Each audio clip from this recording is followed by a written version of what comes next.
Hello friends, welcome back to my YouTube channel. Friend, जैसा कि मैंने आपको पहली अपडेट दिया था कि हम क्लास 10th के सभी सब्जेक्ट्स के लिए एमसीक्यूज पे वीडियो लेकर आएंगे।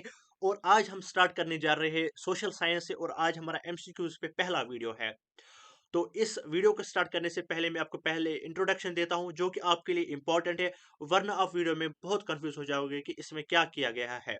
तो पहले इंट्रोडक्शन आप अच्छे से सुन लेना, पूरा थॉरोली इस वीडियो को देख लीजिएगा सेकंड बाय सेकंड, क्योंकि एमसीक्यूज का मसला है। तो यहाँ पे क्विट नहीं करना, वरना आपका एमसीक्यू गलत हो जाएगा, ये कंफर्म है। तो अगर अभी तक आपने गेस्ट पेपर्स नहीं देखे हुए हैं, हमने क्लास 10 के सारे सब्जेक्ट्स पे गेस्ट पेपर्स अपलोड किए हुए हैं इसी चैनल पे, तो वो जाके आप देख लीजिएगा।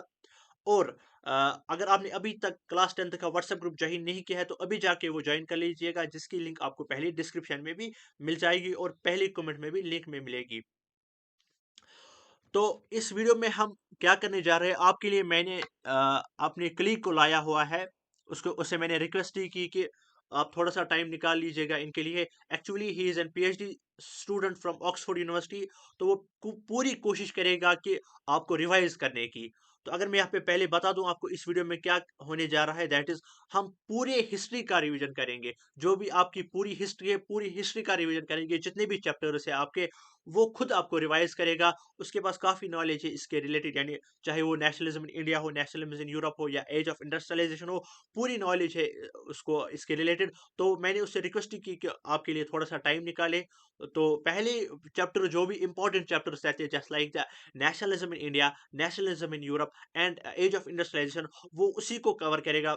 और वो ज़्यादा ऑनलाइन से नहीं जुड़े हुए हैं, तो थोड़ा सा आप उसको कॉपरेट कर लीजिएगा। अगर उसको कहीं पे जो है मिस्टेक होगी, यानी नॉलेज में तो मिस्टेक नहीं होगी, लेकिन थोड़ा सा बोलने में उसको मिस्टेक हो सकती है। आप उसको जो है कॉपरेट कर लीजिएगा। वो पहले सेक्शन को कवर करेगा, यानी नेशनलिज्म नेशनलिज्म इन इंडिया, फिर नेशनलिज्म इन यूरोप, और फिर एज ऑफ इंडस्ट्रियलाइजेशन। आप बोलोगे सर कि हमारा पहला जो चैप्टर है that is nationalism in Europe, फिर नेशनलिज्म इन इंडिया। वो पहले आपको ओवरव्यू देगा कि इंडिया में कैसे नेशनलिज्म अराइज हुआ। फिर आपको आगे जो नेशनलिज्म इन यूरोप है वो आपको अच्छे से समझ आ जाएगा। और फिर एज ऑफ इंडस्ट्रियलाइजेशन भी वो कंटिन्यू करेगा। उसके बाद जो रेस्ट ऑफ द चैप्टर्स है वो फिर मैं खुद कंक्लूड करूंगा। तो आपको वीडियो का इंट्रोडक्शन समझ आया होगा। वीडियो दो कैटेगरीज में इंक्लूड है। पहले वो कंक्लूड करेगा पहले चैप्टर्स को, यानी nationalism in India, nationalism in Europe and age of industrialisation. After that जो भी चैप्टर्स रहते हैं, वो मैं फिर आपको कंक्लूड करूंगा, मैं फिर वो एक्सप्लेन करूंगा वो आफ्टर दैट जो भी चैप्टर्स है उसके। तो हमारे पास 70 प्लस क्वेश्चन है आज। यहाँ पे आप देख सकते हो 70 प्लस एमसीक्यूज है खाली हिस्ट्री के लिए। अब आप बताओगे कि सर आपने बताया था कि हम सारी हिस्ट्री यानी सारे सोशल साइंस के लिए एमसीक्यूज लेकर आएंगे, यानी history, civics plus Jio and economics. लेकिन मुझे लगा कि एमसीक्यू से उतना फायदा नहीं होगा जितना फायदा आपको मिलेगा किसे, पूरा रिवीजन करने से। और आप फिर उस वीडियो में बोर भी हो जाते हैं। वो वीडियो भी हम लाएंगे जिसमें हम सारे एमसीक्यूज कवर करेंगे। लेकिन मैं चाहता हूं कि पहले आप खाली हिस्ट्री पे फोकस करो, हिस्ट्री को सारा रिवाइज करो। और इस पे जितने भी एमसीक्यूज बनते हैं वो सारा आप रिवाइज पहले करो। तो जितना भी एमसीक्यू के पीछे जितनी भी नॉलेज है, वो इसने पूरी कोशिश की है देने की। और जो भी कोई एमसीक्यू एक्स्ट्रा बनता है उस क्वेश्चन के रिलेटेड, जो मैंने यहाँ पे लिए हुए हैं, अगर एग्जामिनर कोई क्वेश्चन पूछेगा भी, तो उसके रिलेटेड पहले ही हम यहाँ पे इससे नॉलेज देंगे। तो वीडियो थोड़ा सा बड़ा बन जाएगा, लेकिन इस वीडियो को आप पूरे ध्यान से देख लीजिएगा और साथ साथ कोऑपरेट कर लीजिएगा। और यहाँ पे मैं बता दे रहा हूँ, अगर किसी को इसका पीडीएफ चाहिए, वो मेरे नंबर पे कांटेक्ट कर सकता है। लेकिन पीडीएफ उसी को मिलेगा जो इस वीडियो को अच्छे से ध्यान से देखेगा, वरना इसका कोई फायदा नहीं है। और मुझे कैसे पता लगेगा कि आपने वीडियो देखा है? मैंने वीडियो में एक जगह एक बात बोली है। अगर आप वही बात मुझे व्हाट्सएप पे बोलोगे पहले मैसेज पे कि मैंने क्या बोला था वहां पे, तो वहां पे मैं श्योरली आपको इसका पीडीएफ सेंड कर दूंगा। वरना आपको पीडीएफ नहीं मिल सकता है, क्योंकि इससे फिर हमारी मेहनत भी ज़ाया होती है। हम आपके लिए इतनी मेहनत करते हैं, आपके लिए क्वेश्चंस लाते हैं, फिर मैंने आपके लिए, अपने क्लिक को आपके लिए टाइम निकालने को बोला। तो ये मेहनत वरना फिर ज़ाया हो जाती है। मैं आपके लिए चाहता हूँ आप अच्छे से इस वीडियो को देख लीजिए, और पूरी नॉलेज आप इस वीडियो से हासिल कर सकते हैं। तो पहले हम खाली इस वीडियो में हम पूरा हिस्ट्री रिवाइज करेंगे। क्वेश्चंस भी उसकी जो भी उस पे क्वेश्चंस बन जाएंगे, वो भी हम इसी में सॉल्व करेंगे। तो पहला जो सेक्शन है वो मेरा कलीग ही स्टार्ट करेगा, तो फुल कोऑपरेट कर लीजिएगा। फिर आपसे मैं दूसरे सेक्शन में मिलूंगा। Hello, Assalamu alaikum everyone. इस वीडियो में हम चैप्टर नंबर 2 जो आपकी एनसीईआरटी में दिया हुआ है, नेशनलिज्म इन इंडिया, इसके इम्पोर्टेंट ऑब्जेक्टिव्स कवर करने की कोशिश करेंगे।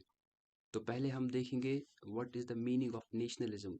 नेशनलिज्म का मतलब होता है to having a patriotic feeling towards one's nation, मतलब अपनी कंट्री से मोहब्बत करना, उसको हम कहते हैं नेशनलिज्म। तो हम आपका जो सिलेबस है that is from the emergence of Gandhi. जब यहाँ से जब गांधी जी इंडिया में आया, तब तब से कौन कौन से मूवमेंट्स चले वो हिस्ट्री आपको पढ़नी है। तो पहला ऑब्जेक्टिव हम यहाँ पे देखने की कोशिश करेंगे। तो पहला ऑब्जेक्टिव दिया है, when did Mahatma Gandhi return to India from South Africa. तो आपको पता ही होना चाहिए, महात्मा गांधी पहले उन्होंने अपना लॉ कंप्लीट किया था इंग्लैंड से, और उसके बाद उन्होंने प्रैक्टिस किया था साउथ अफ्रीका में। And after that he return to India in 15 January on 15 January 1950s में। और उसी दिन हम 15 जनवरी को ही हम एनआरआई डे मनाते हैं। जो सेकंड ऑब्जेक्टिव है उसमें ये बोलता है, what did the idea of Satyagraha emphasises. Satyagraha का मतलब क्या होता है एंड व्हाट इट एम्फसाइजेस, ये किस फिलॉसफी में बिलीव करता है। जब महात्मा गांधी साउथ अफ्रीका से इंडिया आया, तो उन्होंने कहा इंडियंस को कि we will fight against the British rule, but जो हमारा जो एम होगा, हम लड़ेंगे, लेकिन we will not fight with the help of weapons. हम लड़ेंगे थ्रू नॉन वायलेंस, नॉन हम बिकॉज जो हमारा कॉज है, हमारा जो गोल है दैट इज़ फॉर ट्रुथ। हम एक सच्चाई की लड़ाई लड़ रहे हैं, तो हमें वेपन्स की ज़रूरत नहीं है इसको कंप्लीट करने की। तो सत्याग्रह मीन्स सत्याग्रह का मतलब होता है power of truth and the need to search for truth, and physical force was not necessary to fight the oppressor. And जो थर्ड क्वेश्चन जो है, which areas did Gandhi organise the Satyagraha, ये आया था 1915 में। तो फिर ये अपने पॉलिटिकल गुरु गोपाल कृष्ण गोखले के पास गया। तो इन्होंने महात्मा गांधी को कहा था कि आप पहले इंडिया को देखो, अंडरस्टैंड करो। तो 1950s में और 1960s में इन्होंने पूरा इंडिया घूमा था, लेकिन इन्होंने पहला जो सत्याग्रह लॉन्च किया था that is in Champaran district. और फिर उसके बाद अहमदाबाद में, फिर खेड़ा में इन्होंने एक सक्सेसफुल सत्याग्रह और एक ऑर्गेनाइज किया था, that is Champaran in Bihar and Kheda district of Gujarat and Ahmedabad. और हम देखेंगे, और इसके बाद क्या इसी दौरान ब्रिटिशर्स ने ये एक्ट एक पास किया था। उस एक्ट का नाम था Rowlatt act. According to this act, अगर किसी एक्टिविस्ट पे शक होता था तो उसको डिटेन किया जाता था, जेल में डाला जाता था विदाउट एनी ट्रेल का मतलब होता है उस ना वो कोर्ट में केस लड़ सकता था, फिर ना कुछ।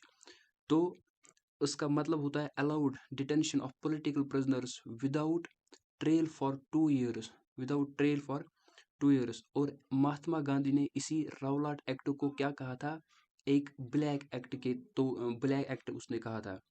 और इस एक्ट के थ्रू उन्होंने 2 इम्पोर्टेंट लीडर्स को डिटेन किया था। एक का नाम था सत्यापाल मलिक, एक का नाम था सैफुद्दीन किचलू। तो एक अननोन प्लेस पे उनको ले गए। तो इन 9th अप्रैल 1990s में। और after that there is a day, that's 13th April, 13 April 1919 में। वहाँ उस दिन क्या होता है, एक डे होता है बैसाखी डे। तो ये सारे लोग सारे लोग पंजाब के अमृतसर के जलियांवाला बाग में वही बैसाखी डे मना रहे थे। और वो डिस्कस ये भी कर रहे थे कि हमारे 2 इम्पोर्टेंट लीडर्स डिटेन किए ब्रिटिश गवर्नमेंट ने। तो यही खबर किसको पहुंचती है, जनरल डायर को एक खबर पहुंचती है। जब ये जनरल डायर को खबर पहुंचती है, वो इस जलियांवाला बाग में एंटर होते हैं। तो उसने सारे एंट्रीज एंड एग्जिट्स क्लोज किए और ऑर्डर दिया अपने सोल्जर्स को, आप ओपन फायर करो इन पे। तो उस जनरल जब ये कंप्लीट होता है तो फिर उस जनरल डायर को एक मारता है, उसका नाम है उधम सिंह। तो ये आप याद रखोगे यहाँ पे। तो अब हम देखेंगे एक नई, उसका नाम क्या था, उसका नाम था ये दूसरा क्वेश्चन है, when which British officer open fired at Jallianwala Bagh congregation that is a General Dyer. B part होगा इसका आंसर। अब हम देखेंगे when and where was the Khilafat committee formed. Khilafat committee कहाँ पे बन गई? ये क्या थी बेसिकली, ये खिलाफत कमेटी बन गई, इसके जो हेड थे वो थे मोहम्मद अली एंड शौकत अली। शौकत अली ये बन गई थी to oppose the treatment that the Britishers are given to the Khalifa of Turkey. तुर्की जो सब मुसलमानों के खलीफा थे उस टाइम पे, जो ऑपोजिट में थे, जो वर्ल्ड वार हो रहा था वो ऑपोजिट में थे ब्रिटिशर्स के, और उन्होंने वार हारा था और उसके बाद उसके साथ इली ट्रीटमेंट किया था वो ब्रिटिशर्स ने। दैट इज द रीज़न उस इली ट्रीटमेंट को अपोज करने के लिए एक कमेटी बनी थी, खिलाफत कमेटी। खिलाफत कमेटी। अब हम देखेंगे एक और question, what actions were taken during the non cooperation movement. ये आपको नाम से ही पता चलना चाहिए, नॉन कॉपरेशन किन के साथ? ब्रिटिशर्स के साथ। मतलब कॉपरेशन हम इनके साथ अब नहीं करेंगे, यानी कि अब हम इनकी सर्विसेज नहीं लेंगे, अब इनके जो चीज़ें हैं वो परचेज नहीं करेंगे, जो गवर्नमेंट सर्विसेज है अ, वो वो गवर्नमेंट सर्विसेज भी नहीं लेंगे। तो वहाँ पे था surrender the title of government awarded and boycott the civil services. Civil services, एक मिनट, सिविल इसका होगा ये answer. Civil services, army officers courts को इनको कहा गया आप अपनी ये छोड़ो, जॉब्स छोड़ो अपनी, आप यूज़ मत करो फॉरेन चीज़ेस। ये महात्मा गांधी ने लॉन्च की थी ये मूवमेंट। तो इसके बाद हम देखेंगे एक और question, which two Muslim brothers supported the movement along with Gandhi. कौन सा था? एक था शौकत अली, एक था मोहम्मद अली। मोहम्मद अली एंड शौकत अली। बेसिकली क्या था ये, जो नॉन कॉपरेशन, जो खिलाफत मूवमेंट लॉन्च की थी इन दो भाइयों ने, मोहम्मद अली और शौकत अली ने, उसी टाइम पे महात्मा गांधी ने एक, ही find a way to unite the Muslims and Indian, Muslims and Hindus को यूनाइट करने के लिए उसने कहा कि इससे बेहतरीन मौका नहीं मिल सकता इन दोनों को, हिंदूज और मुस्लिम्स को यूनाइट करने के लिए। तो उसने एक मूवमेंट लॉन्च की उसी टाइम पे, उसका नाम है नॉन कॉपरेशन मूवमेंट। तो उसका नाम है नॉन कॉपरेशन मूवमेंट। अब हम देखेंगे एक और क्वेश्चन,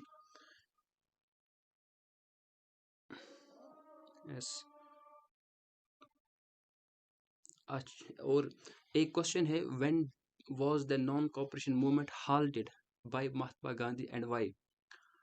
मतलब है जब इसने नॉन कॉपरेशन मूवमेंट लॉन्च किया, इसके बाद मूवमेंट को विड्रॉ किया गया बाय महात्मा गांधी इन 1922 में।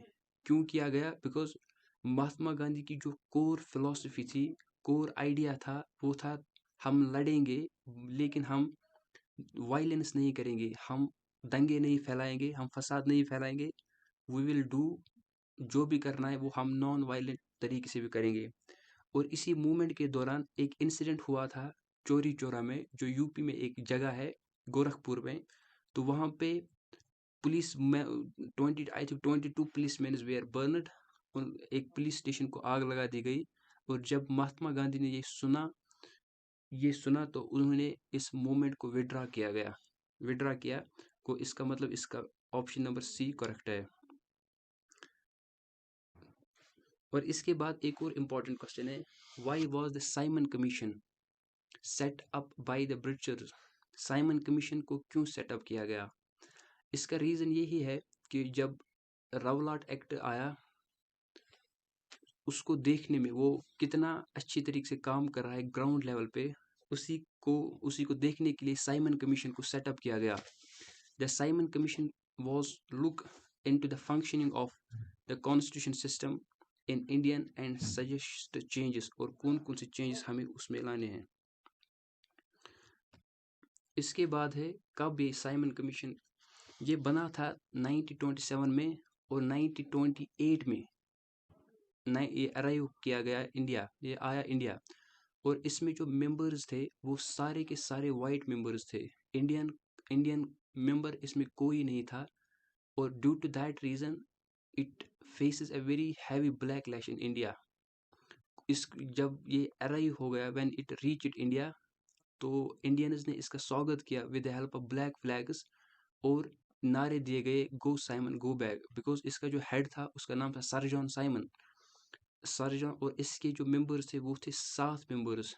इट अराइव्ड इन 1920, इसका मतलब इसका है a part answer, 1928 sir John Simon.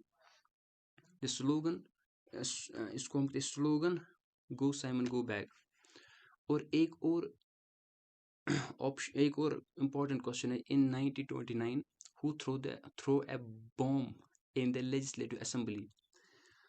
जब जब ये इस डेमोन्स्ट्रेशंस हो रहे थे at the time of Simon commission, तो उस वक्त एक इम्पोर्टेंट लीडर की डेथ होती है ड्यू टू द लाठी charge of of the British army. तो उन्होंने क्या किया, उसका नाम था लाला लाजपत राय, लाला लाजपत राय। और उसी को बदला लेने के लिए भगत सिंह और बुद्धकेश्वर दत्त ने बॉम्ब फेंका लेजिस्लेटिव असेंबली। इसको कहते हैं Lahore conspiracy case, Lahore conspiracy case. इसको when did the Lahore Congress under the presidency of Jawaharlal Nehru. तो इसमें एक सेशन है कांग्रेस का, that is a important session, उसको हम कहते हैं लाहौर सेशन इन 1929। इसका प्रेसिडेंट था पंडित जवाहरलाल नेहरू। इस सेशन में पहली सिविल डिसओबीडियंस मूवमेंट को बाइकआउट किया गया, और ये किया गया हमें कंप्लीट इंडिपेंडेंस चाहिए, दैट इज अ पूर्ण स्वराज। और इंडिया ने अपना जो पहला इंडिपेंडेंस डे मनाया, दैट इज 26 जनवरी 1930s। और 1930s में, दैट इज 1930s में फुल इंडिपेंडेंस, इसको हम कहते हैं दिसंबर 1930s, इसको हम कहते हैं पूर्ण स्वराज। एक और क्वेश्चन है, what was the cause of salt march by Gandhi and his companions. इनका जो टैक्स, जो साल्ट बनता था, उन पे मोनोपॉली थी ब्रिटिश गवर्नमेंट की। उस वक्त the Indians can't form the salt on its own, in monopoly थी। तो ये चाहते थे कि अबॉलिश हो जाए salt law, because salt is a very important commodity for, जो हर चीज़ में इस्तेमाल होते हैं, तो in they want to abolish it. इसका ऑप्शन होगा B, because of the demand of to abolish the salt tax. तो and the last question is, when did the quit India movement take place. Quit India movement कब हुई, that is option number D, 1940 will be the quit India movement. It's the last movement. जो ये movement थी, it was a leaderless movement, जो पहली leaderless movement. और because जब ये लॉन्च की गई, आफ्टर दैट ब्रिटिश आर्मी ने एक, और पुलिस ने उस वक्त एक ऑपरेशन लॉन्च किया था, that is called as zero hour operation. उस ऑपरेशन के तहत सारे लीडर्स को विद इन नो टाइम जेलों में डाल दिया, और the movement becomes leaderless. And these are very important questions, and it is the part 2 of the nationalism. It is the nationalism in Europe now. Now we are discussing the important objectives of nationalism in Europe. The question number first will be, choose the correct nationality of the artist Frederick Suro and visualize it in his painting, A Society Made Up of Democratic and Social Republic. उसकी nationality क्या थी, वो थी, आपको पता ही होना चाहिए, वो स्विस थी।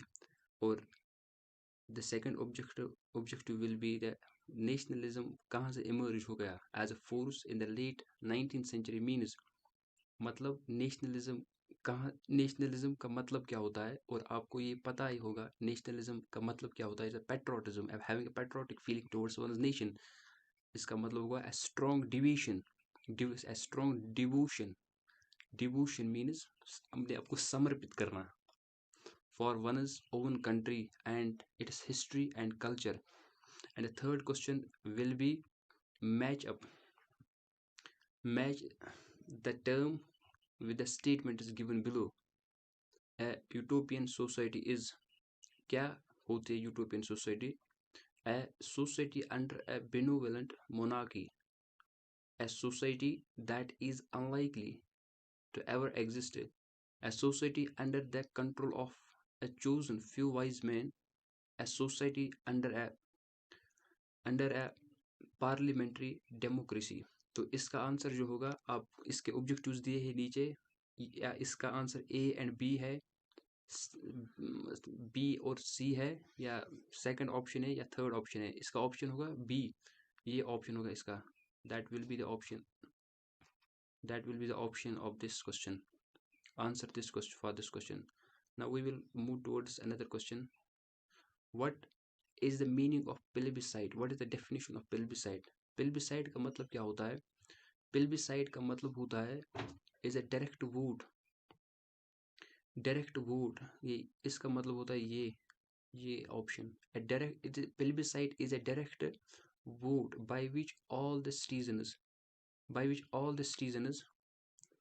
all the citizens of a region are asked to accept or reject the proposal. मतलब ये इसका ये है कि अगर एक प्रपोजल दिया जाता है जिसके अगेंस्ट में या उसके फेवर में उस रीजन के लोगों को वोट करना होता है, सो दैट वो उसको एक्सेप्ट करे या रिजेक्ट करे, उसका मतलब होता है plebiscite. And fifth question will be Ernest Renan believed that the existence of a nation is necessity because Ernest Renan believe करता है कि एग्जिस्टेंस ऑफ नेशन जरूरी है, किसके लिए? इसका आंसर होगा इट एंश्योर्स लिबर्टी, एंश्योर करता है liberty to all its inhabitant citizens. Liberty का मतलब क्या होता है? Liberty means a kind of freedom. Liberty इसका मतलब होगा ये। तो एक और क्वेश्चन है इसमें, विच of the following countries did not attend the Congress of Veena? कौन सी कंट्रीज है जिसने अटेंड नहीं किया था? That is a Switzerland, that will be the Switzerland will be the answer for this question. And the another question will be the first revolution, the first great revolution which gave the clear idea of nationalism with its core words liberty, equality and fraternity. कौन सा वो revolution था जो जिसने clear idea दिया what is the meaning of liberty, equality and fraternity? Fraternity का मतलब होता है it's a kind of a sort of brotherhood among the people. Equality means there should no distinction on the basis of caste, color, creed, sex के basis पे आप दो लोगों को फर्क मत करो। And liberty is basically freedom. किस रेवोल्यूशन में दिया? It is basically a French revolution है जिसने एक क्लियर आइडिया दिया which gives a clear idea about the liberty, equality and fraternity। और आप कमेंट बॉक्स में बताओ कि फ्रेंच रेवोल्यूशन कब हुआ था? It will be the French Revolution, this option number B. And the third question will be which of the following statements about the French Revolution are correct? कौन सा इसमें correct है फ्रेंच रेवोल्यूशन? इसका जो answer होगा that will be the option number C, that will be option number C.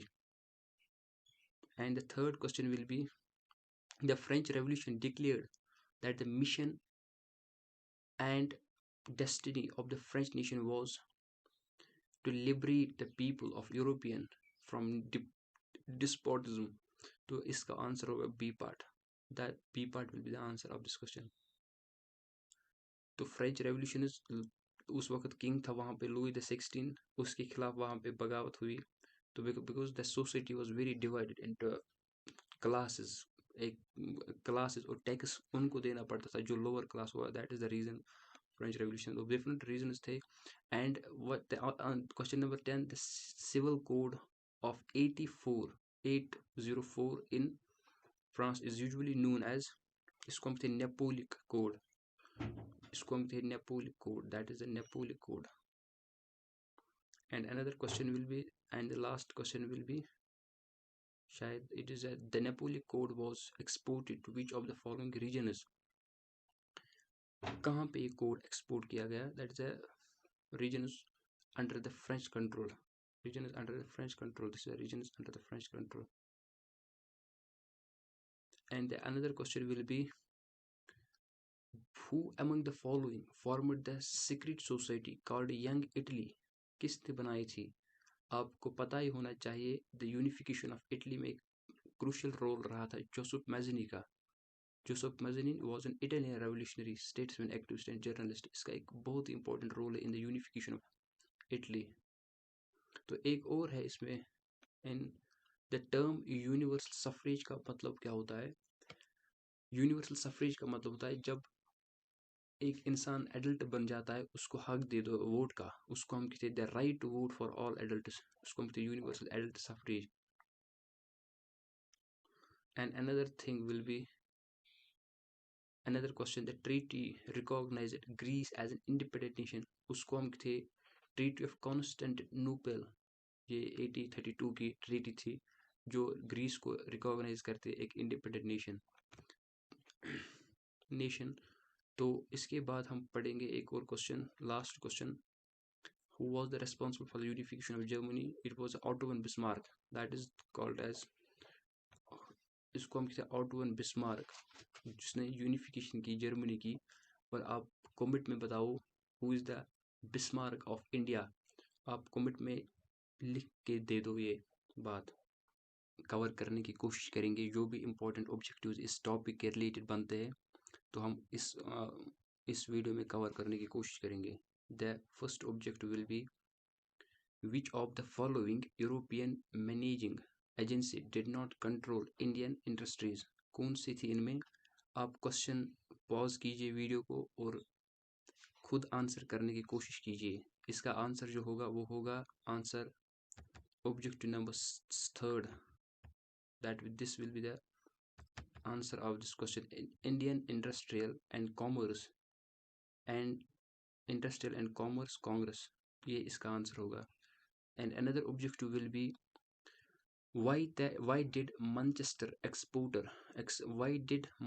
export to India decline after the First World War? क्यों Manchester के export decline किए गए या हो गए ड्यूरिंग फर्स्ट वर्ल्ड वॉर, क्यों हो गए? बिकॉज उस वक्त फैक्ट्रीज बिजी थी आर्मी के नीड्स को फुलफिल करने के लिए। गो इसका मतलब option number C will be the answer for this question, factories and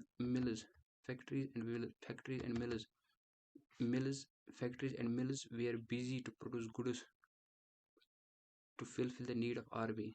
और इसके बाद एक और जो ऑब्जेक्टिव होगा that will be the fuller job is to, fuller job क्या होता है? इट इज ए गैदर, इसका ऑप्शन होगा gather cloth by pleating, this will be the option for the answer for this question. तो एक और, which of the following was the main function of jobber employed by the industries? इसका जो answer होगा to get a new recruit, ये होगा इसका answer. तो एक और क्वेश्चन करेंगे हम इसमें, why were the frequent clashes between the Gomastha and the weavers, क्यों हुआ था? Because इसका ऑप्शन है Gomasthas were outside without long term social link with the villagers, को ये इसका आंसर बनेगा, that will be the answer of this question, and this will be the answer of this question. Which of the following countries forced labor shortage in the 19th century? forced labor की shortage कहाँ पे हुई 19th century में? That is will be the America will be the answer of this question. What will be the question number 38? From which of the following trade did the early entrepreneurs make a fortune? कहाँ से? China trade से. Very important question, very important. एक और question है यहाँ पे, विच of the following help the separate of handloom cloth production? इसका क्या होगा answer? That is a technological change. And another question will be the first cotton mill in India was established in, कहाँ पे? Very important question. This can be asked in your in exam. So B part will be the answer for this question. B part will be the answer for this question. Friend, जैसा कि मैंने आपसे पहले ही discuss किया था video के start में कि मैंने आपके लिए अपने एक कलीग को लाया है जो कि आपके इस पोर्शन को कवर करेगा. ये एक्चुअली ऑक्सफोर्ड यूनिवर्सिटी का स्टूडेंट है, स्कॉलर, पीएचडी स्कॉलर स्टूडेंट है. तो मैंने कोशिश की कि जो आपके इंपॉर्टेंट चैप्टर्स जैसे like nationalism in India, nationalism in Europe and age of industrialisation, ये मेन चैप्टर्स जो है मैंने इनसे कवर करने की कोशिश की कि इनके पास ज़्यादा अप्रोप्रिएट नॉलेज है इसकी. दैट्स वाई मैंने इनसे ही ये कोशिश की कि आपको कवर करे अच्छे से. तो आई होप कि आपको अच्छे से समझ आया होगा और थोड़ा सा आप कोऑपरेट कर लीजिएगा इसके साथ. तो अब यहाँ से जो मेकिंग ऑफ ग्लोबल वर्ल्ड है, ये इतने तो यहाँ पे जहाँ से ज़्यादा इंपॉर्टेंट क्वेश्चंस नहीं है, फिर भी हम कवर करने की कोशिश करेंगे. जितना भी इम्पोर्टेंट मुझे लगा, हमें लगा एनालाइज करके, उन सब क्वेश्चंस को हमने यहाँ से जो है इंक्लूड किया हुआ है.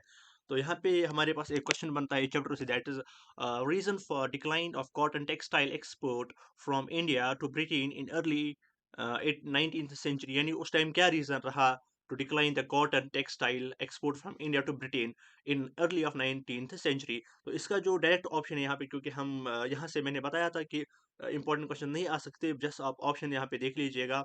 Imposition of tariff on cotton import into Britain. And जो नेक्स्ट हमारा क्वेश्चन है that is the excise power didn't include. यानी जो एक्सीज पावर्स होते हैं उनमें कौन सी कंट्री इंक्लूड नहीं करती है, that is the country called the Britain. Japan भी उसमें इंक्लूड है, इटली भी उसमें इंक्लूड है, नाजी जर्मनी भी उसमें इंक्लूड है, लेकिन ब्रिटेन उसमें नहीं इंक्लूड है. यानी एक्सीज पावर जो है, just like we have the veto power.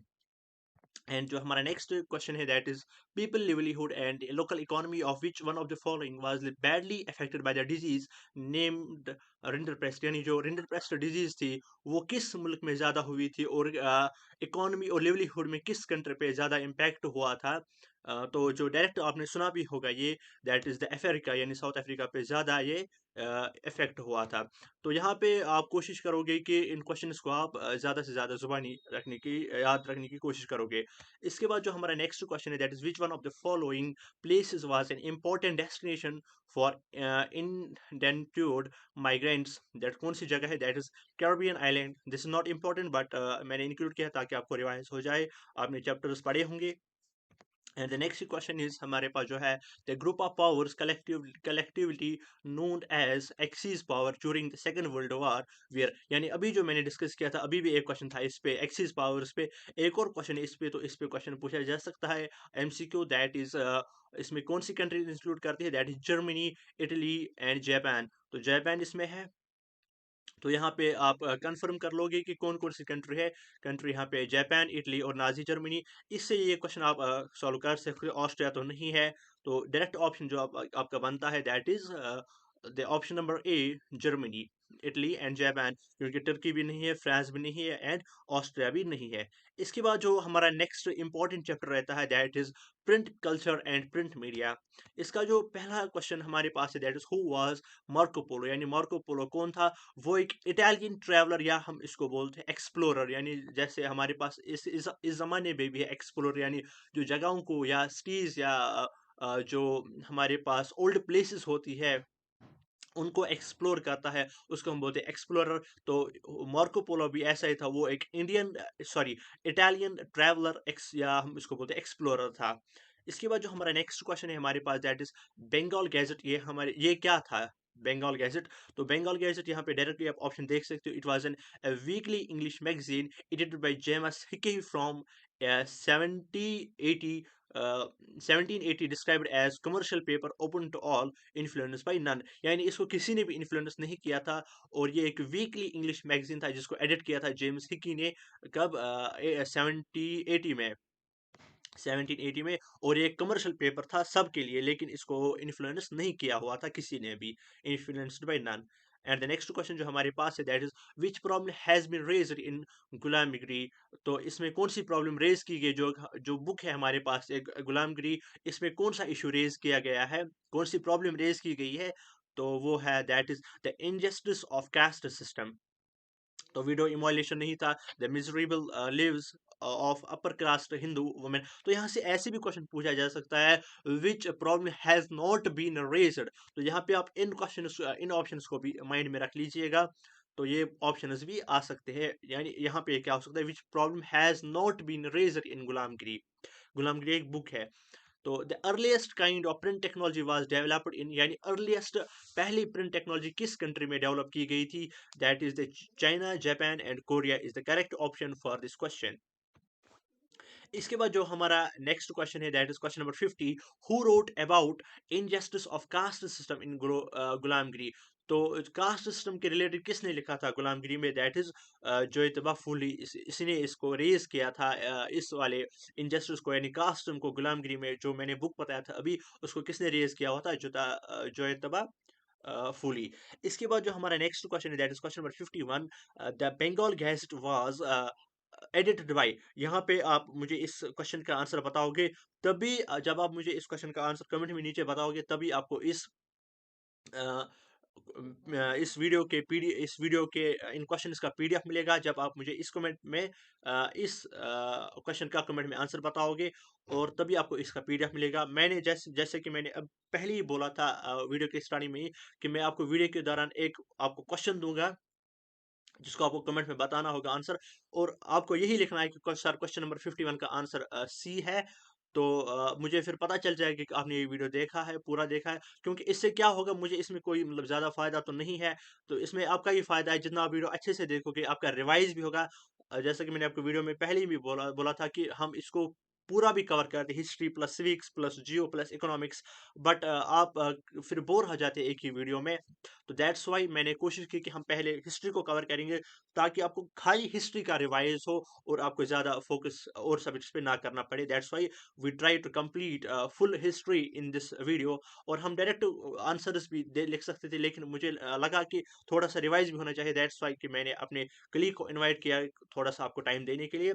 Otherwise वो काफ़ी बिजी रहता है इन दिनों, तो आपके लिए मैंने उसको टाइम निकालने को बोला था।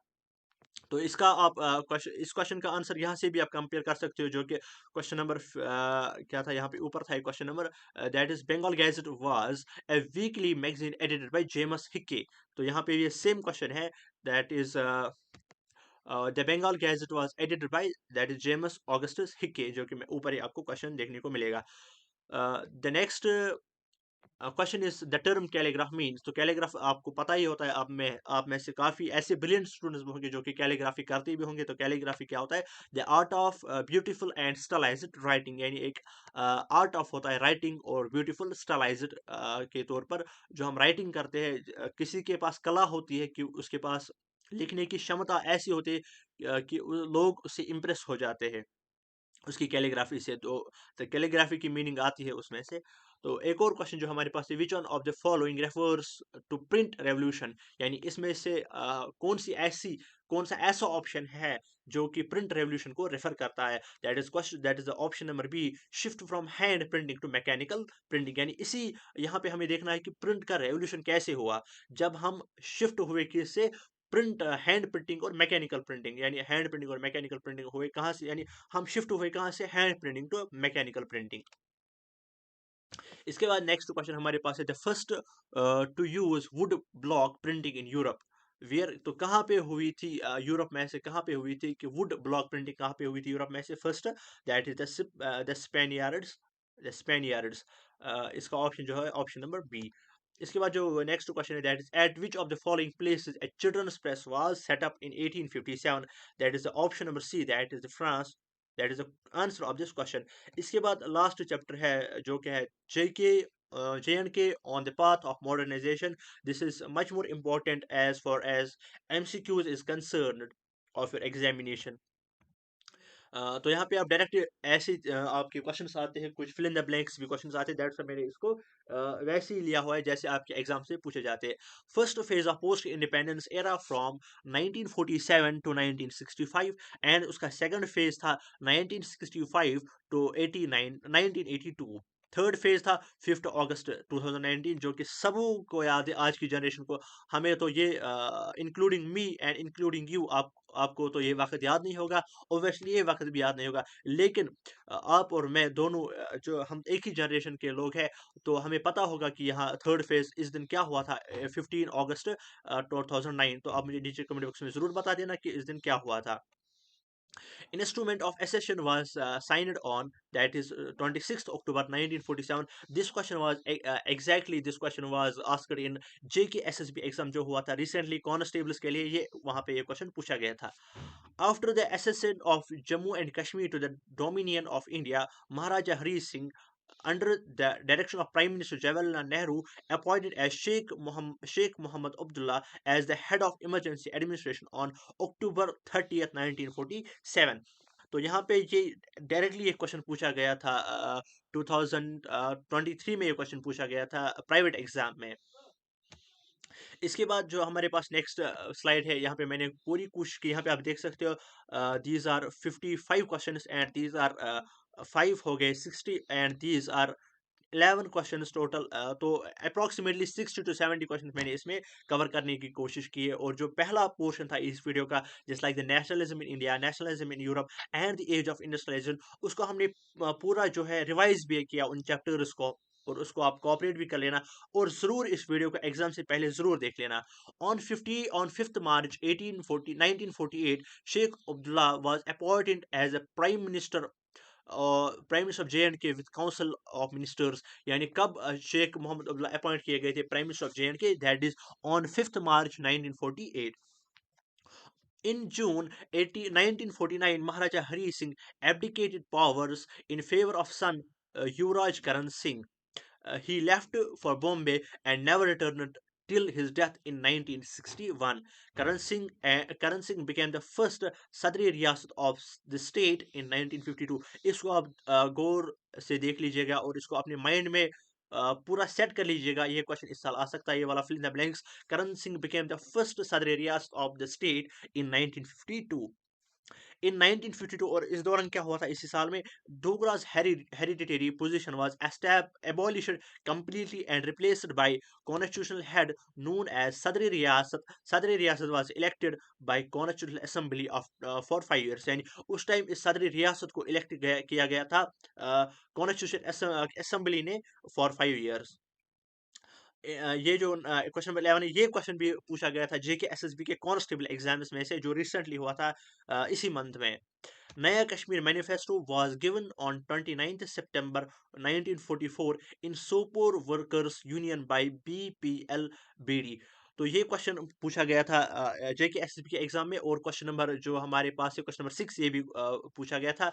एंड जो मैंने अभी बताया था एक क्वेश्चन, वो भी पूछा गया था. That is the question number, शायद मैंने यही बोला था, that is the question number, this instrument of accession was signed on October 26 1947. ये क्वेश्चन पूछा गया था. तो ये हमारे पास इतने जो है MCQs है खाली हिस्ट्री के लिए. इसको आप ज़रूर एग्जाम से पहले देख लीजिएगा. और जियोग्राफी के MCQs भी आने वाले हैं, और इस वीडियो की रेटिंग भी आप नीचे कमेंट बॉक्स में ज़रूर बता देना. तो एक बात याद आप माइंड में रख लीजिएगा कि इस वीडियो को एक बार ज़रूर देखना एग्जाम से पहले. और इन MCQs का अगर PDF आपको चाहिए, आप मेरे नंबर पे कांटेक्ट कर सकते हो. नेक्स्ट वीडियो जल्द से जल्द आ जाएगा. तब तक के लिए thank you so much. All the very best.